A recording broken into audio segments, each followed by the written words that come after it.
সকল মানুষের দলের নাম হচ্ছে বাংলাদেশ জামাত ইসলাম। বাংলাদেশ জামাতে ইসলামী কেন্দ্রীয় নায়েবে আমির ডক্টর সৈয়দ আব্দুল্লাহ মোহাম্মদ তাহের বলেছেন, প্রধান উপদেষ্টা বলেছেন সংস্কার এবং সাংবিধানিক পরিবর্তন যদি না হয় তাহলে আমরা আবার আগের জায়গায় চলে যাব।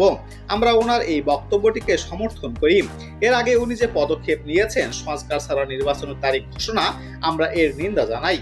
আমরা মনে করি এখনো সংস্কারে অনেক সময় রয়েছে। সংস্কারকে আইনি ভিত্তি দিতে হবে এবং সংস্কারের পরেই নির্বাচন। কুমিল্লার স্থানীয় এক মিলনায়তনে 14 গ্রাম উপজেলা জামাত ইসলামীর আয়োজিত ভিন্ন ধর্মাবলম্বীদের সঙ্গে মতবিনিময় সভায় তিনি এসব কথা বলেন। ডক্টর তাহের বলেন, আমরা বলেছি শুধু পিআর নয়, সংস্কার নির্বাচন, সংস্কারের ভিত্তিতে নির্বাচন দিতে হবে, সংস্কারকে আইনি ভিত্তি দিতে হবে। কোনো ধরনের সংস্কার পরিবর্তন ছাড়া আমরা যদি আবারও আগের মতো নির্বাচন করি তাহলে আমাদের আবারও আওয়ামী লীগের আমলের মতো বাজে সময়ে ফিরতে হবে। আমরা এত লড়াই সংগ্রাম তো আবার আওয়ামী লীগের পচা সময়ে ফিরে যাওয়ার জন্য করিনি।